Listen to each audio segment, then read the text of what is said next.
spend time away from each other. Right. And you want to, bang her down, when things are quiet. Oh. Okay. That's what you meant, right? No. But, okay, so what next? Okay, so, well, this is tougher than we think. This is horrible, and I think we maybe should start over, or are we going to fight through? We're going to fight through. Are the guys just bear with me? Everybody is bearing with you, and they're being patient.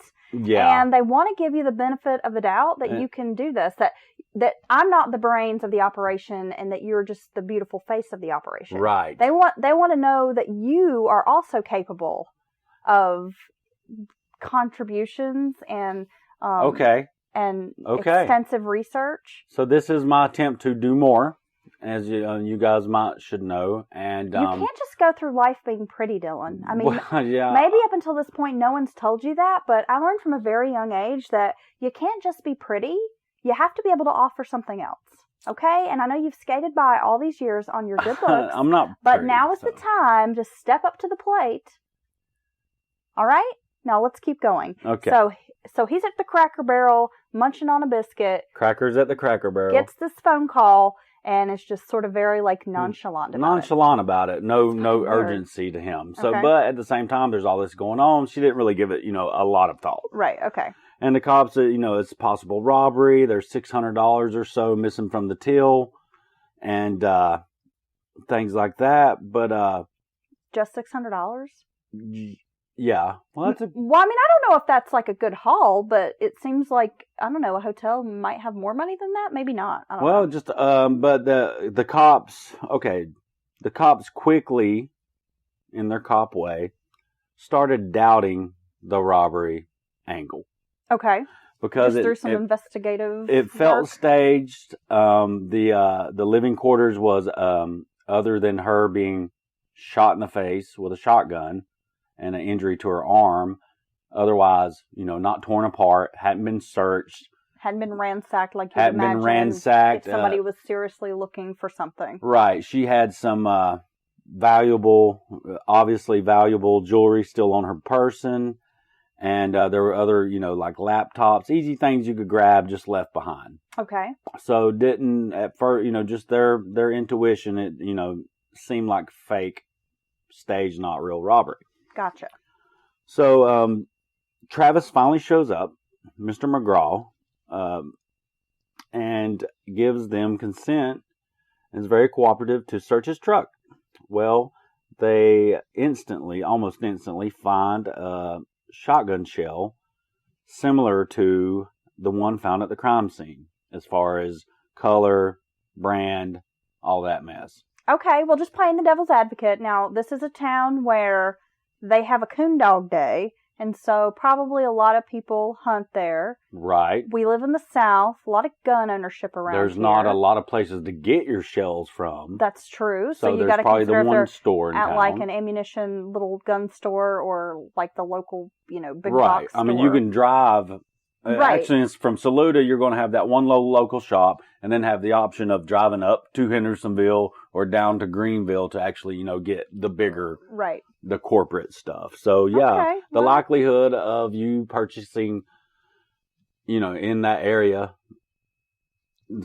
the same everybody could have the same shells for that matter. Well, so okay. Not necessarily. So not a huge red flag, but probably raised some eyebrows. Right. Let's just say, okay. So, and they also search his home and recover, I believe it was 4 firearms, a couple of rifles, a couple of shotguns, and they secure that stuff for, to look at later. Okay. As the investigation moves forward.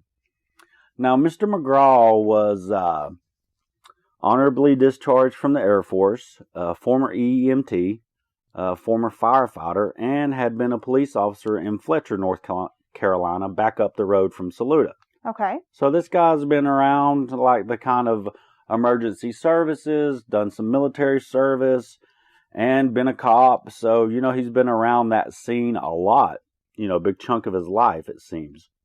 Yeah, and it seems like he almost has a dedication to service, which I find a lot of people who are military or come from a military background gravitate to those jobs, like once they're out in the civilian world, right, where they become a paramedic or maybe they work in a medical field or they're emergency personnel, police, deputies, that kind of stuff. Right. So it's almost like he kind of had a natural, draw to those types of services. It seems that way. It seems like he spent most of his adult working life either, in the armed services or, in some kind of emergency services or a police officer. Okay, well, that's interesting. Genre. And so the cops start taking a hard look at Travis because I guess just, it's just not, it's a small town. It's just not sitting well with them. Maybe the way he reacted, at first upon learning that, something's happened to his wife, not rushing to the scene, and they try to pick up on your vibes when they talk to you, well, that's are the you thing concerned? With an investigation is not only are they looking for hard evidence, but cops are trained, especially detectives. Seasoned. Detectives. I mean, that's part of the program is to hone in on body language, right, the psychology, right. How are these people acting? Or if you show up and you say, what happened? Yeah, Is your she okay? reaction. What's There's so many layers to it, yes, and I think a lot of times is. with these stories or these, these people who happen to be involved right. with crimes, their reaction right. is a big part of it. No. There may not be a ton of physical evidence, but just the way they react to a situation can tip off these investigators. You show up to a scene like this and you're just standing there and they're asking you all the questions and you're not asking any questions. What's happened? Is she okay? Is my wife? I mean, just I would be a blubbering mess. Oh, all would these. you? Yeah, I would. I don't believe that. Oh, I'd be devastated, baby. You'd be like, is anybody got a cigarette? If I didn't have any cigarettes, I would need a cigarette. Let me try to remember what her PIN number is for her debit card. Yeah, no, I'm just kidding. Has anybody seen her keys? Yeah, exactly. No, I would be all hell. I would. Now I can finally clear out her clothes and make closet space for myself. They would have to get the emergency services there for me. Oh, that's real shit right there. For real. I how love sweet. you. I'm about to. So you better stop it.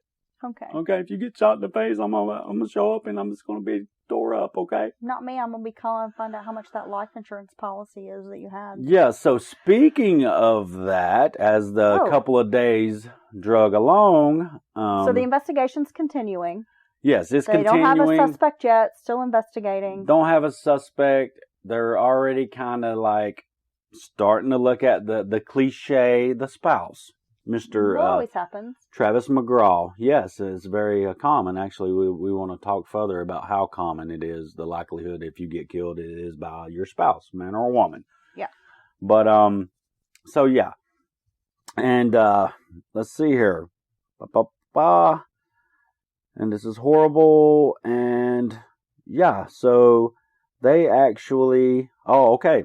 Here we go. They one of the first things they do after the initial scene and stuff is they pull phone records of everyone involved. Vanessa Mintz's phone record, her direct family, Travis's phone records, and what do they find in Mr. McGraw's text and call log records? But a lot of romantic texts. Oh shit! A lot of romantic texts. Well, fuck. Overboard, but guess what? Bombshell. They're not to his wife. No. Yes.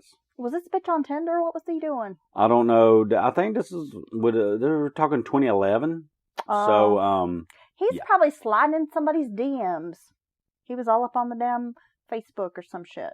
Okay. He was on her MySpace. Totally. So anyway. Yeah. So it turns out that Travis Okay. is an asshole, and which doesn't necessarily make you guilty, but you can't be an asshole without being guilty of murder.